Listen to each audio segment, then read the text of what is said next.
اعوذ باللہ من الشیطان الرجیم بسم اللہ الرحمن الرحیم رب اغفر لی وتب علی انک انت التواب الغفور۔ سورہ اعراف اور اس کی آخری 3 آیتیں ہم پڑھنے جا رہے ہیں۔ آخری 3 آیت سورہ اعراف کی 204, 205 and 206، اور 206 جو ہے آخری آیت ہے سورہ اعراف کی جس میں سجدہ ہے۔ آیت نمبر 204، وَإِذَا قُرِئَ الْقُرْآنُ فَاسْتَمِعُوا لَهُ وَأَنصِتُوا لَعَلَّكُمْ تُرْحَمُونَ۔ رب اشرح لي صدری ويسر لي امری واحلل عقدۃ من لسانی یفقهوا قولی۔ اللہم ارنا الحق حقا وارزقنا اتباعہ وارنا الباطل باطلا وارزقنا اجتنابہ، آمین یا رب العالمین۔ تو آیت نمبر 204، وَإِذَا قُرِئَ الْقُرْآنُ، وَإِذَا تو جب، اور جب قُرِئَ یعنی کہ تم قرات کرتے ہو، پڑھتے ہو، ریڈ کرتے ہو، قرآن کی تلاوت کرتے ہو، تو قُرِئَ الْقُرْآنُ تو جب، وَإِذَا قُرِئَ الْقُرْآنُ تو جب قرآن کو پڑھا جائے، فَاسْتَمِعُوا لَهُ، اس میں اللہ نے اسمعوا نہیں بولا کہ سنو اس کو غور سے، اسمعوا، اس میں فَاسْتَمِعُوا، یعنی فَاسْتَمِعُوا کا مطلب آتا ہے کہ اس پہ کہ پھر اس کو برابر، یعنی جیسے بولتے نا کہ زور لگا کے بولتے نا کہ اس کو بہت دھیان سے سنو۔ فَاسْتَمِعُوا لَهُ، بہت دھیان سے سنو اس کو۔ اللہ نے خالی یہ نہیں کہا کہ پھر قرآن کو سنو، دھیان سے سنو کا ہے، یعنی کہ پورا اٹینشن دو، اس پہ دھیان دو، اس لیے کہ جب ہم قرآن کی تلاوت ہو رہی اور ہم اس کو دھیان سے سنتے ہیں، یا جب جیسے کہ جو نماز ہے وہ جس میں لاؤڈ پڑھا جاتا ہے، جیسے کہ مطلب فجر اور مغرب اور عشاء، تو اس میں جب امام جو قرات کرے وہ آواز میں کی جاتی ہے نا، زور سے، تو اس میں بھی یہ اسی آیت سے لیا گیا ہے کہ خاموش رہ کے دھیان سے سنو۔ یہ نہ ہو کہ امام صاحب تو اپنا پڑھ رہے ہیں اور بندے اپنا اپنا بھی پڑھ رہے ہیں، تو اب تم سن کیا رہے ہو؟ کچھ بھی نہیں۔ اس لیے خاموش رہ کے کان لگا کے سنو۔ فَاسْتَمِعُوا لَهُ وَأَنصِتُوا، اور انصتوا یعنی ایک دم خاموش، خاموش رہ کے سنو۔ تو لعلکم ترحمون، تاکہ تم پہ رحم کیا جائے۔ اللہ کا رحم جو ہے وہ، تم قرآن کو دھیان سے سن رہے ہو، خاموش رہ کے سن رہے ہو، تو وہ تو تم پہ اللہ کا رحم آئے گا ہی۔ مگر جب تم قرآن کو سن رہے ہو اور سمجھ لو کہ تم کو وہ سمجھ میں بھی آ رہا ہے، یا تم سمجھنے والی جو سمجھو کہ ایک سٹڈی ہے وہ بھی کر رہے ہو، تو اگر اس کو تم جب دھیان سے سن رہے ہو تو تم کو کچھ باتیں مل رہی ہے قرآن میں سے جو اللہ نے کہی ہے، اور ان باتوں کی وجہ سے اب تم پہ رحم آئے گا۔ کیوں کہ اگر سوچو کہ ایک انسان جو ہے اگر بہت سمجھو دکھ میں ہے، تکلیف میں ہے، لیکن اگر وہ قرآن کے اندر سے کچھ ایسی بات پڑھتا ہے کہ اللہ نے اس کے لیے یہ چیز کو کیا، لیکن اللہ اس کے لیے اس کے گناہ کو معاف کر دے گا، یا اللہ اس کے درجات بلند کرنا چاہتا ہے جنت میں، تو تم پہ کتنا بڑا رحم ہوا نا کہ تم وہ سن کے کتنے ایز میں آ گئے، خوش ہو گئے۔ تو ایسے ہی قرآن کے اندر بہت ساری ایسی باتیں ملے گی جس سے کہا جائے یہ کرو، اور تم ارے یہ کرو بولا گیا، مجھے یہ کرنا چاہیے۔ اب جب تم وہ کرو گے تو تم پہ اللہ کا رحم کیسے نہیں آئے گا؟ یہ مت کرنا، یہ فوربیڈن ہے، رک جاؤ، اس سے مت کرو۔ اب تم رک گئے، تم نے قرآن کے اندر کی بات یعنی اللہ کی بات کو تم نے مانا اور تم رک گئے، تو اب تم رک گئے ہو تو کیا تم پہ رحم نہیں آئے گا؟ یعنی کہ تم وہ غلط کام کرتے ہوئے رکے ہو تو وہ تو آف کورس اپنے آپ، یعنی تم جو رکے ہو تبھی تم پہ رحم آ چکا۔ تو یہ ہے اس کی گہرائی، تاکہ تم پہ رحم کیا جائے. When the Quran is read, listen to it with attention and hold your peace that you may receive mercy. یہ ہے یہ قرآن کی بات. پھر آیت نمبر 205. وَاذْكُرْ رَبَّكَ فِي نَفْسِكَ تَضَرُّعًا وَخِيفَةً وَدُونَ الْجَهْرِ مِنَ الْقَوْلِ بِالْغُدُوِّ وَالْآصَالِ وَلَا تَكُن مِّنَ الْغَافِلِينَ. اب اس آیت میں اللہ کہتا ہے وَاذْكُرْ رَبَّكَ فِي نَفْسِكَ، تو یعنی اللہ کہہ رہا ہے اور یاد کرو، یعنی اپنے دل میں، اپنے دماغ میں، یعنی اللہ کی یاد کرو، اللہ کو مطلب ریممبر کرو. اور وَاذْكُر ہے یہ، وَاذْكُر یعنی کہ مطلب اللہ کو اپنے تھاٹ میں، اپنی یادوں میں لے آؤ.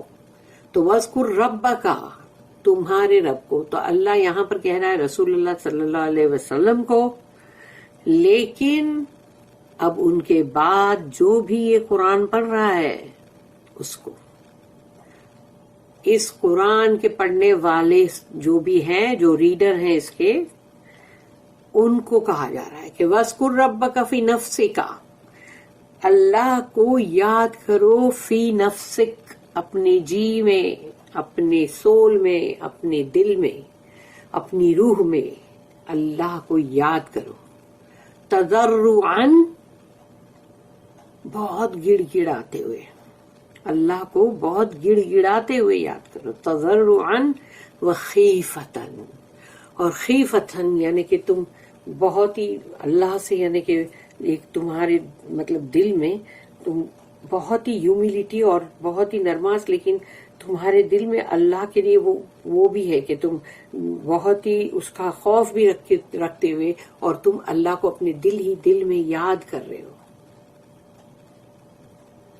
تضرعاً وخیفتاً ودون الجہر من القول، اور دیکھو کہ جو جہری کا مطلب ہوتا ہے زور سے، یعنی بلند آواز میں.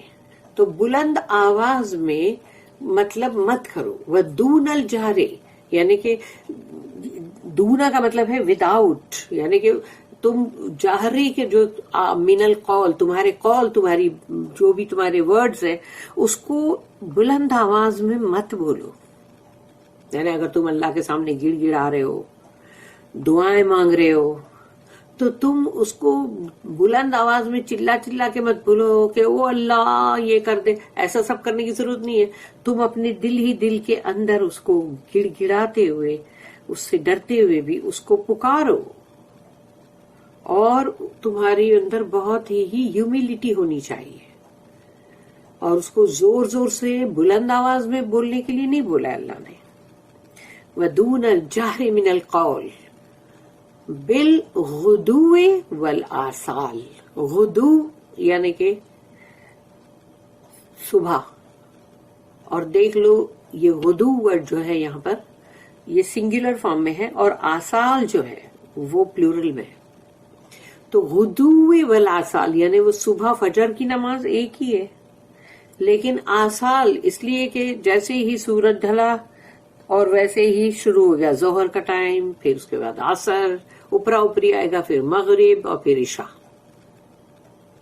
تو یہ تمام جو ہے ایوننگ کی پریئرز یہ زیادہ ہے، لیکن مارننگ کا تو ایک ہے فجر. تو اللہ کہتا ہے وہ صبح و شام یعنی وہی فجر اور بعد کی جو نمازیں، ان سب میں پکارو اللہ کو گڑ گڑاتے ہوئے، اور اس سے مطلب دھیمی آواز میں، بلند آواز میں نہیں، پکارو اللہ کو، دعائیں مانگو، گڑ گڑا کے مانگو. وَلَا تَكُن مِّنَ الْغَافِلِينَ، اور دیکھو غافلین میں سے مت بن جانا کہیں، جو بالکل بولتے نا کہ ان لوگوں کو، یعنی کہ غفلت والے لوگ جو ان کا کوئی بے دھیان ہو گئے، غافل ہو گئے. تو غافلین میں سے مت ہو جانا. اللہ کہتا ہے وَلَا تَكُن مِّنَ الْغَافِلِينَ and do thou, O reader, bring thy Lord to remembrance in thy very soul. with humility and remember without loudness in words, in the mornings and evenings, and be not thou of those who are unheedful. اب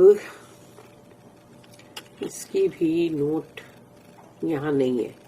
اب last آیت ہم پڑھنے جا رہے ہیں، لیکن ہمارا تفسیر ابن کثیر میں بھی جب ہم اس کو پڑھیں گے تو ابھی ہے 206 جو کہ سورہ اعراف کی آخری آیت ہے 206.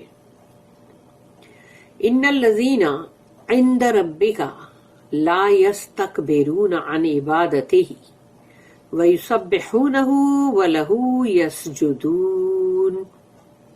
سجدہ ہے، یہاں سجدہ کر لو. اللہ اکبر، اللہ اکبر. ان الذین، یقیناً وہ لوگ، عند ربک، جو تمہارے رب کے پاس ہے. اللہ کہتا ہے وہ لوگ جو تمہارے رب کے بہت پاس ہے، بہت قریب ہیں، اللہ کے جو بہت قریب ہیں، وہ ملائکہ اور جو بھی اللہ کے مطلب قریب جو ہیں.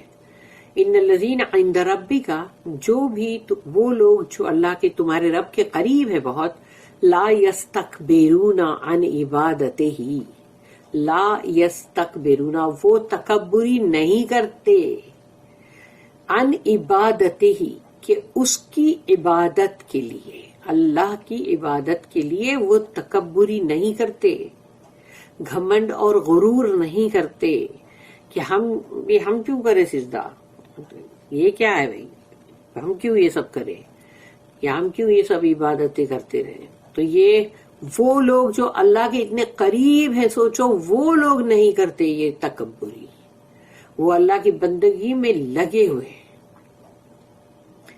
وَيُسَبِّحُونَهُ، اور وہ تسبیح کرتے اللہ کی، اللہ کے نام گلوریفائی کرتے ہیں.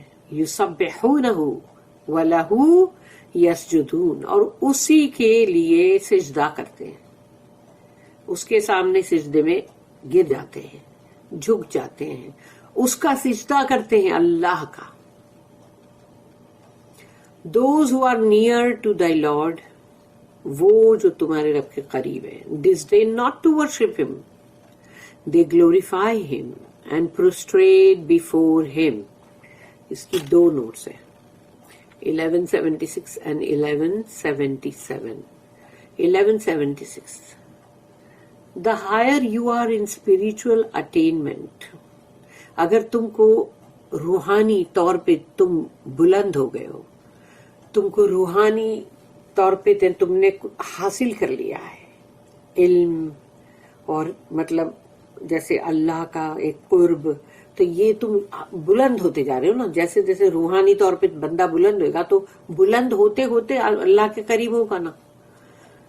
The more is your desire and your opportunity to serve and worship your Lord and cherisher. جتنا تم روحانی طور پہ بلند ہوتے جاؤ گے اتنی ہی تمہاری خواہش ہوگی اور تمہیں یہ موقع چاہیے ہوگا کہ میں اللہ کو سرو کروں، اللہ کی مطلب خدمات میں لگ جاؤں، اللہ کے دین کی خدمات میں لگ جاؤں، اللہ کی بندگی کروں، جو کہ لارڈ ہے، ہمارا رب ہے، اور چیریشر ہے، جو ہمارا پالن پوشن کرنے والا، ہم کو پالنے والا، ہم کو کیسے ایک چھوٹے سا بچہ، اس کو کیسا اللہ پاک پال پوس کے بڑا کرتا ہے، تو اس کا دماغ چھوٹا نہیں رہ جاتا، اس کا دماغ بھی ساتھ میں بڑا ہوتا ہے، اس کے ہاتھ پیر بھی بڑے ہوتے ہیں، اس کی عقل بھی آتی ہے، اس کے یعنی ایسا نہیں ہے کہ وہ تو چھوٹا رہ گیا اور مطلب اس کے سب مطلب وہ بڑا ہو گیا، لیکن ویسے دیکھا جائے تو اس کا اور کوئی چیز بھی مطلب بڑی نہیں ہوئی، ایسا نہیں ہے. سب کچھ برابر برابر بڑھتا چلا جاتا ہے، عقل بھی بڑھتی جاتی ہے، سوچ سمجھ سب کچھ. تو اللہ ہے جو ہم کو پالتا پوستا ہے، یعنی ہمارا پالن ہار، جو ہماری ایک ایک نیڈ کے بارے میں جانتا ہے کہ ہم کو کیا کیا چاہیے، وہ سب وہ ہم کو مہیا کرتا ہے. اسی لیے وہ رب العالمین ہے. تو جی چاہتا ہے کہ ہم اس کی خدمات میں لگ جائیں، ہم اس کی بندگی میں لگ جائیں. اور وہ رب کون ہے؟ The lord and cherisher of all the worlds. Rabbul Alameen, and the greater is your pride in that service and that worship. اور جب تم وہ اللہ کی خدمات میں لگتے ہو, وہ اللہ کی بندگی میں لگتے ہو, تو وہ تمہارے دل کے اندر ایک ناز ہوتا ہے. وہ گھمنڈ اور غرور کی بات نہیں ہے, گھمنڈ اور غرور تو کبھی بھی کرنا ہی نہیں ہے. پھر note number 1177. At this stage, a sajda or prostration is indicated. یعنی اب جو یہ آخری آیت جو ہم نے ابھی پڑھے وہاں پر سجدہ ہے نا, as a sign of our humble acceptance of the privilege of serving and worshipping Allah. A fitting close to surah in which we are led through a contemplation of the stories of the messengers of Allah to the meaning of revelation and its relation to our moral and spiritual progress. تو یہ جو ہے note 1177 اس میں یہ ہے کہ یہاں پر ایک سجدہ جو ہے وہ انڈیکیٹ کیا گیا, یہاں سجدہ ہے کرو, اور یہ ایک نشانی ہے کہ ہم نے بہت ہی جھک کر قبول کیا ہے اس جو اتنا بڑا آنر اور عزت جو اللہ ہم کو دے رہا ہے کہ ہم اس کی مطلب سروس میں لگ جائیں, اس کی بندگی کریں ہم. تو اب یہ جو سورہ ہے اس کے لیے بہت ہی فٹنگ یعنی بہت ہی سوٹیبل اس کا جو کلوزنگ ہے وہ بہت صحیح ہے, جس میں کہ اللہ نے ہم کو اندر جس طرح سے ہماری رہنمائی کی ہے, اور جو ہم بہت ہی ایک دم غور و فکر کریں, سوچ بچار کریں ان قصوں پہ جو اللہ کے رسولوں کے اس میں ہم نے پڑھے. اور پھر یہ کہ جو اس قرآن یعنی پوری جو قرآن وحی جو کی گئی ہے اس کا پورا اس کے میننگ کو ہم سمجھیں, تاکہ اس کا پھر تعلق ہے ہمارے اخلاق اور ہماری روحانی دونوں کی ترقی کے لیے, ہمارے اخلاقی اور روحانی مورل اینڈ اسپریچل پروگریس. اس کا تعلق اسی سے ہے کہ انسان جو ہے وہ چینج ہوتا چلا جاتا ہے, اس کے اخلاق اچھے ہوتے چلے جاتے ہیں, پھر اس کی روحانی طور پہ اس کی ترقی ہوتی چلی جاتی ہے, وہ بلند سے بلند ہوتا چلا جاتا ہے. تو یہ ہم کو اللہ اپنے کلام سے ہم کو سکھاتا ہے, بتاتا ہے, اور ہم کو اس کو سمجھ کر ہی چلنے کی ضرورت ہے تاکہ ہم صحیح چیز کریں. یہ نہ ہو کہ پیرٹ ریڈنگ کریں, بیٹھ کے خالی قرآن کو بس پڑھ لیا, سمجھا کچھ بھی نہیں, زیرو, وہ کوئی فائدے کا نہیں. قرآن کو سمجھنا, اس پہ غور و فکر کرنا, کنٹمپلیٹ کرنا یہ ضروری ہے ہر بات کو, کیونکہ اللہ نے کیوں رسولوں کے ہم کو قصے سنایا, کیوں سنایا؟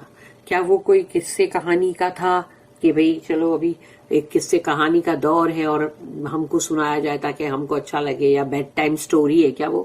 نہیں, اس میں ہم کو بتایا جا رہا ہے کہ اس میں سے تم لیسن لو, عبرت حاصل کرو, دیکھو اس کے اندر تمہارے لیے کوئی نہ کوئی سیکھ ہے اندر, تبھی اللہ نے اندر اس میں دیا ہے. اور ہم کو اس کو دیکھ کر اپنے آپ کو دیکھنا پڑے گا, چیک کرنا پڑے گا کہ ہم جو ہے وہ اس قرآن کو پڑھنے کے بعد پھر ہم اپنے آپ کے اندر بھی وہ چیز کو چیک کریں کہ ہم صحیح ہے کہ نہیں, اور اللہ کرے کہ اللہ ہم کو ضرور صحیح رکھے اور اللہ ہم کو غلط ہونے سے بچا لے. اللہم آمین.